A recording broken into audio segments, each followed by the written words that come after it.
Assalamualaikum warahmatullahi wabarakatuh. Kami dari kelas K, Fakultas Matematika dan Ilmu Pengetahuan Alam, Universitas Tadulako. Di sini kami akan menjelaskan tentang materi diksi atau pilihan kata. Selanjutnya, materi ini akan dijelaskan oleh teman saya. Menurut Kamus Besar Bahasa Indonesia, diksi atau pilihan kata adalah kata yang tepat dan selaras dalam penggunanya digunakan untuk mengungkapkan gagasan yang diperoleh berdasarkan efek tertentu seperti yang diharapkan. Nah, dalam konteks diksi, ada suatu syarat ketepatan yang perlu dipenuhi, yakni kata-kata tersebut harus mampu menimbulkan gagasan-gagasan yang tepat pada imajinasi pembaca ataupun pendengar, sesuai dengan apa yang dipikirkan oleh penulis ataupun pembicara.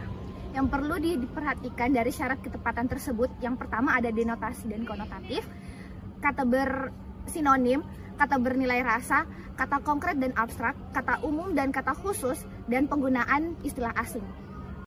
Kata konkret dan abstrak. Kata konkret merupakan kata yang bisa dirasakan oleh panca indera, sedangkan kata abstrak merupakan kata yang tidak bisa dirasakan oleh panca indera.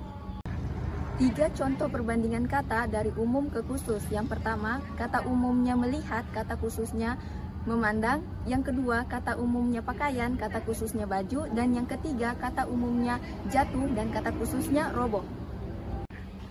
Adapun fungsi diksi yang pertama adalah membuat pembaca atau pendengar mengerti dengan benar dan paham dengan apa yang disampaikan oleh pembicara dan penulis. Kemudian fungsi diksi yang kedua yaitu untuk mencapai suatu target komunikasi yang lebih efektif. Fungsi diksi yang ketiga yaitu membentuk gaya ekspresi, gagasan yang tepat, sangat resmi, resmi dan tidak resmi, sehingga menyenangkan pendengar atau pembaca. Selanjutnya yaitu kata bersinonim. Kata bersinonim ini ada yang dapat saling menggantikan dan ada pula yang tidak. Selanjutnya, kesesuaian. Kata yang dipilih harus disesuaikan dengan tingkatan atau level audiensinya. Kesesuaian diksi dalam sikon formal.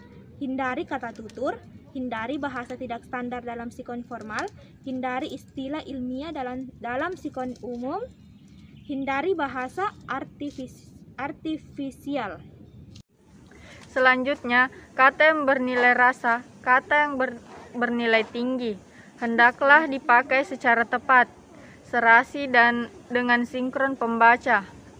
Anda, saudara, gugur, wafat, dan meninggal. Selanjutnya, hindari bahasa non-standar dalam sikon formal. Kata-kata yang dipakai menunjukkan sikap merefleksikan tingkah laku sosial dari orang yang menggunakannya. Jadi, pemakaian bahasa tidak standar dalam situasi formal akan mengakibatkan ketidakformalan atau ketidaksesuaian situasinya. Terima kasih kesempatan yang diberikan kepada saya. Di sini saya akan melanjutkan materi dari teman saya, yaitu hindari bahasa non standar dalam sikap formal. Nah, situasi formal itu situasi di mana tingkat kesopanan harus dinomorsatukan, di mana bahasa yang kita gunakan haruslah bahasa standar atau bahasa baku. Nah, pemakaian bahasa yang tidak standar atau bahasa yang tidak baku dalam situasi formal akan mengakibatkan ketidakformalan atau ketidakseriusan situasinya. Nah, bahasa yang tidak standar atau bahasa yang tidak baku sering kita jumpai, bahkan kita gunakan dalam keseharian kita. Nah, contohnya yaitu kata pergi. Nah, kata pergi seharusnya dalam Kamus Besar Bahasa Indonesia adalah pergi. Nah, oleh karena itu dalam situasi yang formal kita diperkenankan atau diharuskan untuk menggunakan bahasa-bahasa yang baku atau bahasa-bahasa standar. Nah, itulah materi yang bisa saya sampaikan.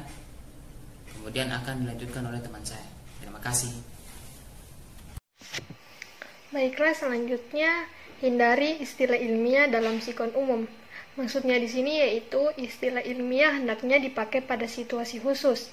Karena kita ketahui sendiri, pengertian dari istilah ilmiah itu adalah merupakan kosakata yang memiliki makna khusus pada bidang ilmu pengetahuan tertentu.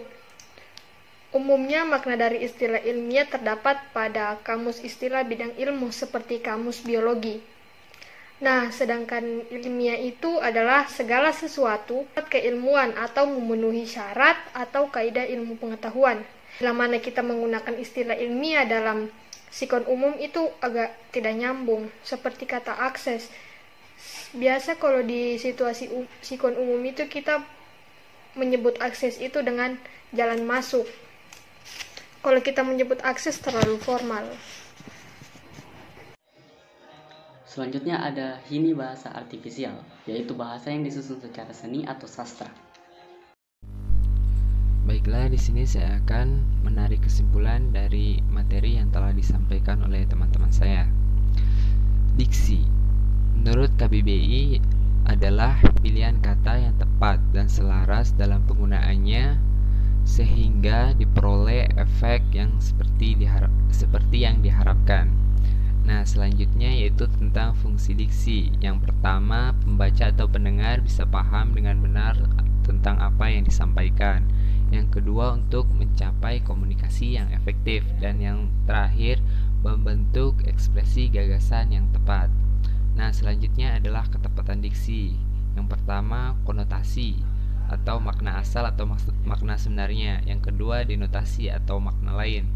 Yang ketiga, kata bersinonim. Keempat, kata bernilai rasa. Yang kelima yaitu kata abstrak atau konkret. Dan yang terakhir yaitu kata umum serta kata khusus. Nah, selanjutnya yaitu tentang ketepatan diksi.